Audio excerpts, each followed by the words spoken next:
روایتوں میں آتا ہے کہ جب اللہ کے پیغمبر علیہ الصلاۃ والسلام جب دنیا سے پردہ فرما گئے، ان کا انتقال ہو گیا،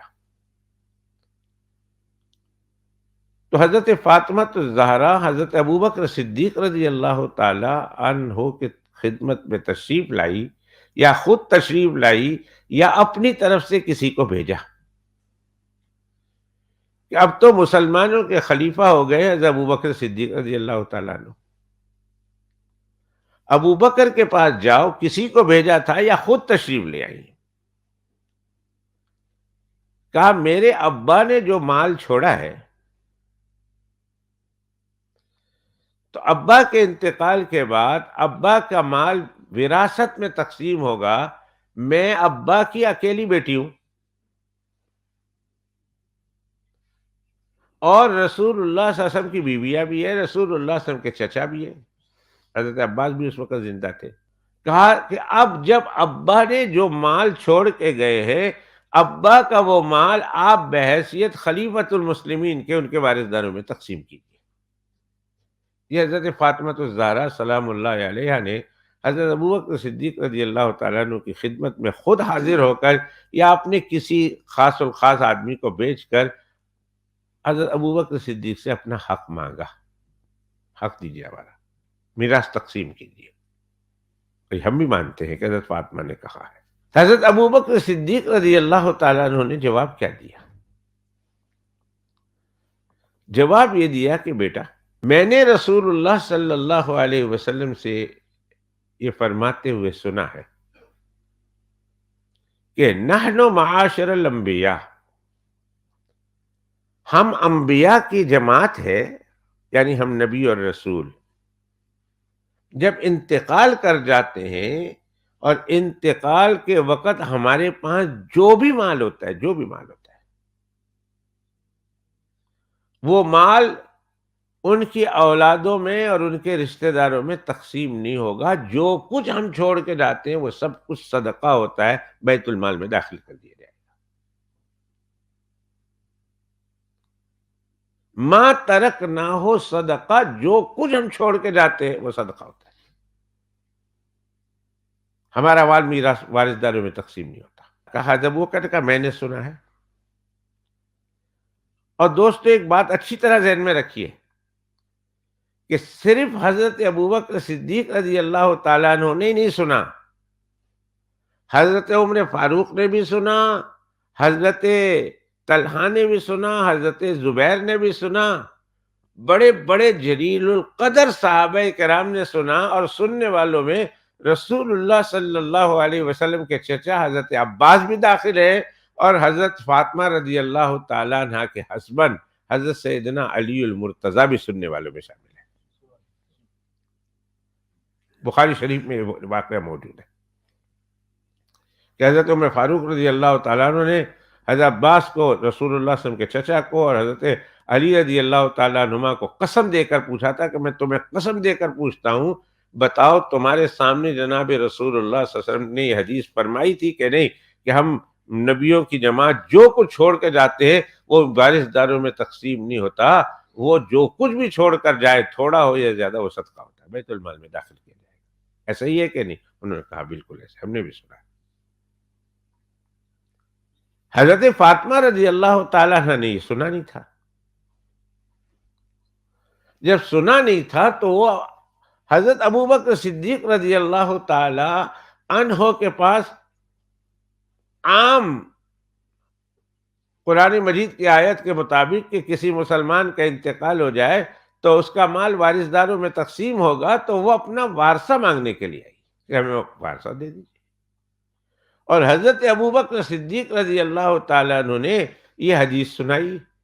کہا بیٹی، میں وہ شخص ہوں کہ میں نے اپنی حیات میں جتنا بھی مال تھا، میں نے رسول اللہ صلی اللہ علیہ وسلم پر تمام مال لٹا دیا، اور اس مال کے لٹانے میں کبھی بھی بخل سے کام نہیں لیا، حتیٰ کہ میں نے اللہ کے پیغمبر علیہ السلام پر، دین اسلام پر، میں نے سب کچھ لٹا دیا. ایک وقت ایسا بھی آیا کہ میں گھر میں سے جھاڑو دے کر آیا ہوں, گھر میں اللہ اللہ کے رسول کا نام چھوڑ کر آیا ہوں, بقیہ گھر میں سوئی دھاگا تھا وہ بھی میں نے لا کر تقسیم کر دیا.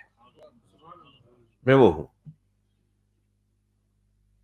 اب اللہ نے مجھے اس کے بعد تھوڑا بہت مال دیا ہے, یہ میرا مال ہے, میرے مال میں سے بٹیا تمہیں جو بھی مرضی ہے جتنا چاہیے لے لو, جتنا چاہیے لے لو. لیکن تمہارے ابا کا جو مال تھا, یعنی رسول اللہ صلی اللہ علیہ وسلم کا مال, وہ مال میراث میں تقسیم نہیں ہوگا, اس لیے کہ میں نے اللہ کے پیغمبر علیہ السلام کو خود فرماتے ہوئے سنا ہے کہ ہم جو چھوڑ کے جاتے ہو تو صدقہ ہے. لہٰذا بیٹیا آپ کو کچھ نہیں ملے گا اس میں سے. پیسہ چاہیے تو میرے مال میں سے لے جائے. حضرت فاطمہ رضی اللہ تعالیٰ عنہ کو پیسے سے کیا غرض تھی؟ وہ تو ابا کا مال تھا, تبرک تھا, تبرک لینے کے لیے آئی تھی کہ اب میرے ابا کا مال میرے پاس موجود رہے گا تبرک کے طور پر. پیسے کی ان کو کیا ضرورت تھی؟ اور اللہ کے پیغمبر علیہ السلام نے اپنے بچوں اور بچیوں کی, گھر والوں کی تربیت ہی ایسی نہیں کی تھی پیسے پر. اللہ کے پیغمبر علیہ الصلوۃ والسلام نے ان کی تربیت مال پر نہیں کی تھی, ان کی تربیت اعمال پر کی تھی. ان کی تربیت کس پر کی تھی؟ اعمال پر, مال پر نہیں.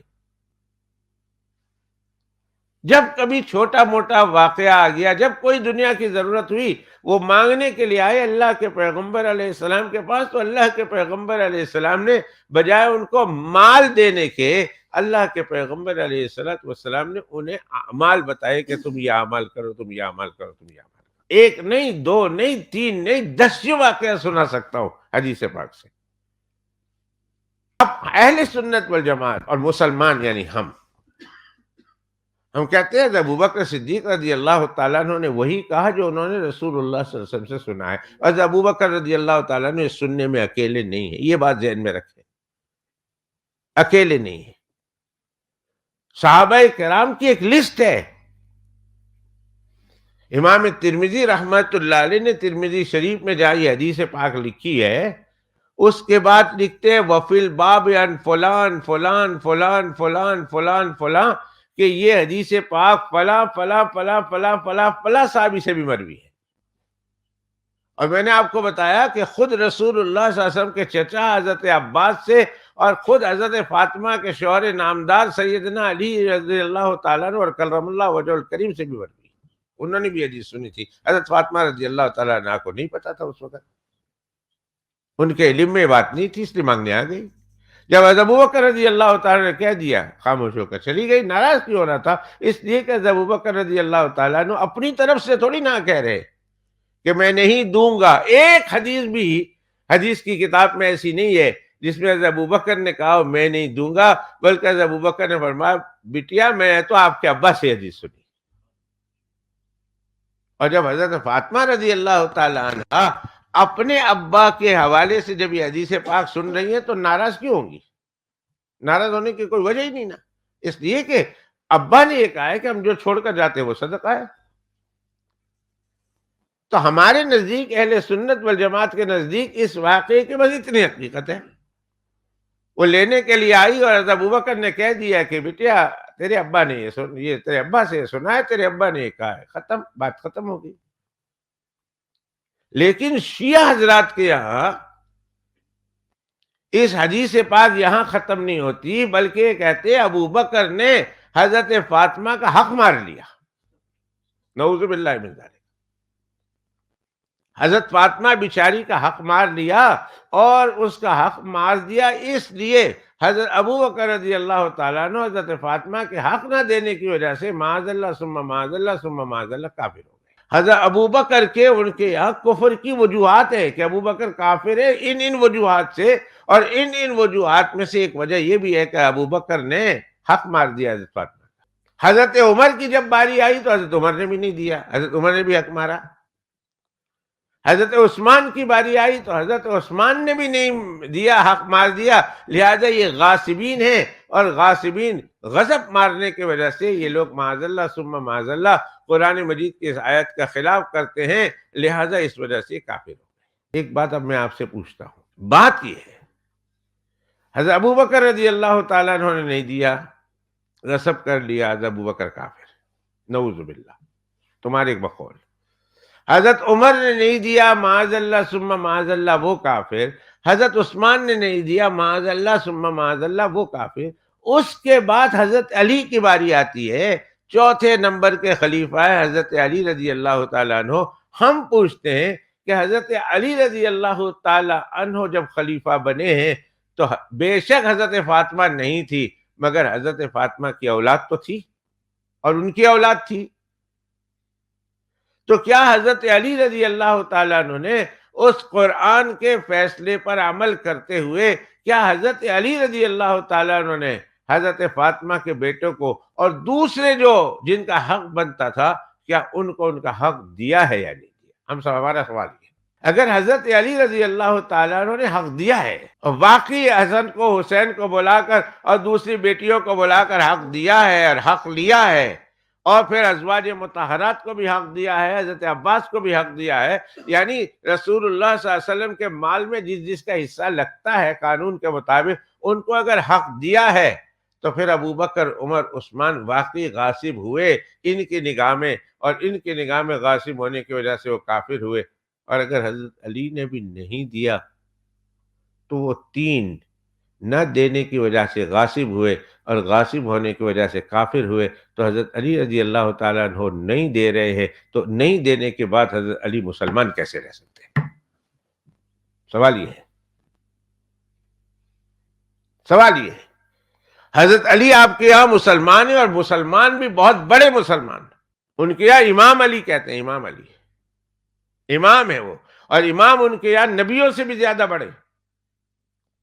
تو حضرت علی رضی اللہ تعالیٰ عنہ نہ دے کر نہیں دیا، حضرت علی رضی اللہ، تاریخ میں ملتا ہے، شیعہ بھی اس بات پر متفق ہیں اور سنی بھی اس بات پر متفق ہے کہ حضرت علی نے نہیں دیا، تو تین نہ دے کر کافر ہوئے، تو حضرت علی نہ دے کر مسلمان کیسے ہوئے؟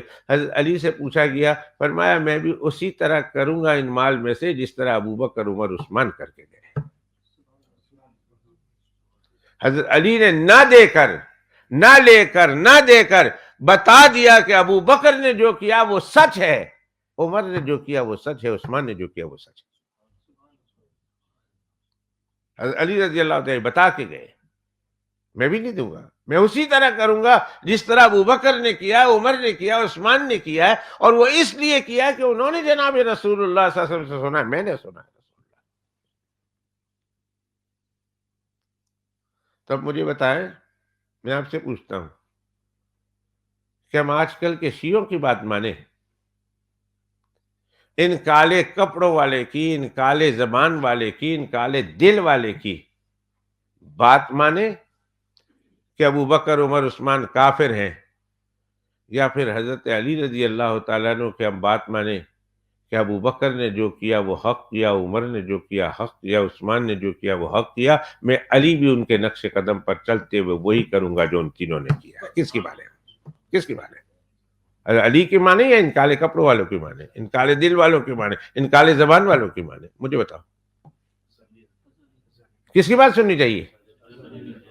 حضرت علی رضی اللہ تعالیٰ عنہ کی بات مانیں گے نا ہم، اس لیے کہ حضرت علی بھی کہتے ہیں میں وہی کروں گا جو ان تینوں نے کیا ہے، ان تینوں نے صحیح کیا ہے، میں بھی ان کے نقش قدم پر چلتے ہوئے صحیح کروں گا۔ اس کے بعد 6 مہینے کے لیے امیر بنے حضرت علی رضی اللہ تعالیٰ عنہ کے بعد ان کے بیٹے حضرت حسن، اور حضرت حسن ان لوگوں میں سے جن کو اپنا حق لینا تھا، اس میں سے نا ہی امیر المومنین، خلیفہ راشد۔ ابا نے نہیں دیا تو بیٹا آیا ان کی جگہ پر، اپنے لیے، اپنے بھائی کے لیے، اپنی بہن کے لیے تو لیتے اور پھر دوسرے لوگوں کے لیے بھی نکالتے۔ 6 مہینے تک حضرت حسن رضی اللہ تعالیٰ عنہ مسلمانوں کے خلیفہ رہے۔ حضرت حسن رضی اللہ تعالیٰ عنہ نے بھی، وہ مال تو تھا وہیں اس رسول اللہ صلی اللہ علیہ وسلم کے مال میں سے، اسی طرح کرتے رہے، تصرف کرتے رہے جس طرح ابو بکر نے کیا تھا، عمر نے کیا تھا، عثمان نے کیا تھا اور علی نے کیا۔ تو کیا حضرت حسن رضی اللہ تعالیٰ عنہ ان 4 پریڈیسیسر کی نقل کرتے ہوئے اور ان کی اتباع کرتے ہوئے اور ان کے نقش قدم پر چلتے ہوئے اپنا رائے عمل طے کر کے کیا یہ نہیں بتا رہے ہیں کہ ابو بکر نے جو کیا وہ حق کیا ہے، عمر عثمان علی نے جو کیا وہ حق کیا ہے، میں بھی اسی حق کو قائم رکھوں گا۔ اگر یہ حق کیا ہے تو ٹھیک ہے، اور اگر نعوذ باللہ من ذالک حضرت حسن نے بھی خلاف حق کیا ہے تو پھر جنت کے نوجوانوں کے سردار کیسے بنتے ہیں؟ دین اسلام سے ہٹ کر کوئی کام کرے اور جنت کے نوجوانوں کے سردار بھی بن جائے، ایسا بھلا ہوا ہے؟ کبھی بھی نہیں ہوا۔ اللہ کے پیغمبر علیہ السلام نے فرمایا سیدہ شباب اہل الجنہ، جنت کے نوجوانوں کے دو سردار، ایک حسن ایک حسین ہے، اور حضرت حسن اور حضرت حسین رضی اللہ تعالیٰ عنہما کو رسول اللہ صلی اللہ علیہ وسلم جنت کے نوجوانوں کے سردار بتا رہے ہیں، اور دنیا میں ان کا یہ حال ہے کہ معاذ اللہ ثم معاذ اللہ اپنوں کا حق کھا رہے، حق نہیں دے رہے، کیسے ممکن ہے؟